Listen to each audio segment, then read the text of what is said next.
Yes, you can, because I made this piece in a week and I'll tell you how. First, the sketch. Whoa, wait, tips already? First tip, use old sketches. I had an old thumbnail from a long while back and I just copied it in and it was really easy. No extra thinking power, and it encourages you to use your sketchbook more. To start the sketch, I went and got a 3D model, posed it, and then took a screen capture and put it in. After blocking out the shapes, drawing in the character form, background, and divided it into two values, and this all took about an hour. Honestly, definitely recommend using an old sketch. It really helped.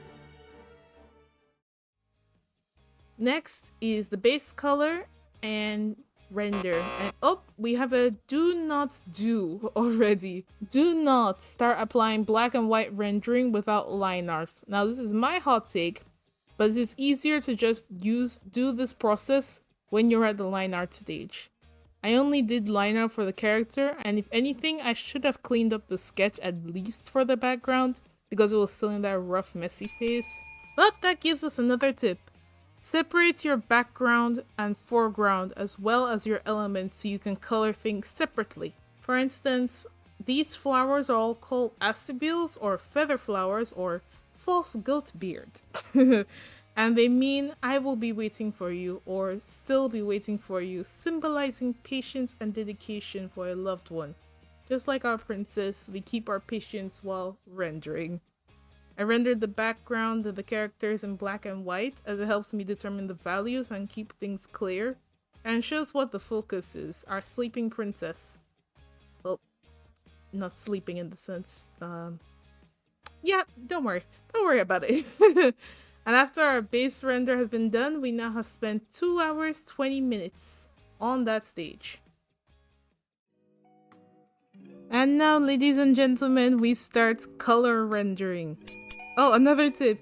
Use gradient maps to color so you can save yourself so much time instead of coloring things individually. So you can color a section and use it as either a base or to color your shadows like I did.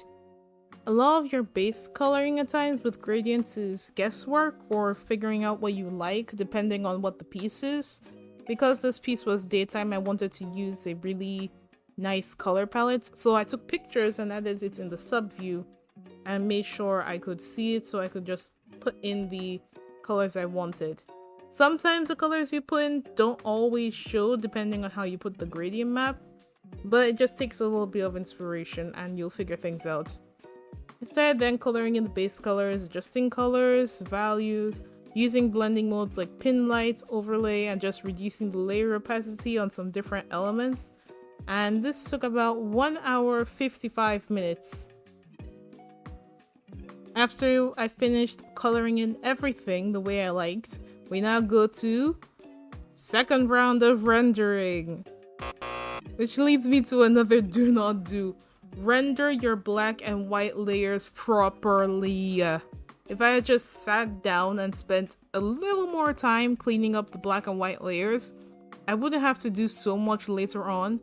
But dear viewers, after the long process of rendering this piece, but I did not do this over a day. So here's another tip. Break up your project in parts or stages. You'll find it so much easier that way. Whether it's your process of shadows, line art, base color, just breaking up your piece a bit more can save you so much time. Oh, and record your process. You may not be a VTuber or a creator or any, but you can see your process and then take notes because you can improve the next time and see what you did wrong, like I did. So after coming out of the rendering process of trying to make everything clean, pretty, adding in more highlights and shadows, making sure everything looked neat, and adding little details, this process ended up taking 2 hours, 45 minutes just for the clean rendering alone, totaling the piece called Will Be Waiting for You 8 hours. Holy cow. If this piece took me so long and was just as long as any of my other pieces, what changed? Well, it didn't all come in one go. Because I had to plan and show the process to some degree, it forced me to break it in stages. I actually put in the time every day, even if it wasn't a lot. Sometimes I put in 11 minutes, other times I put in an hour, maybe 2.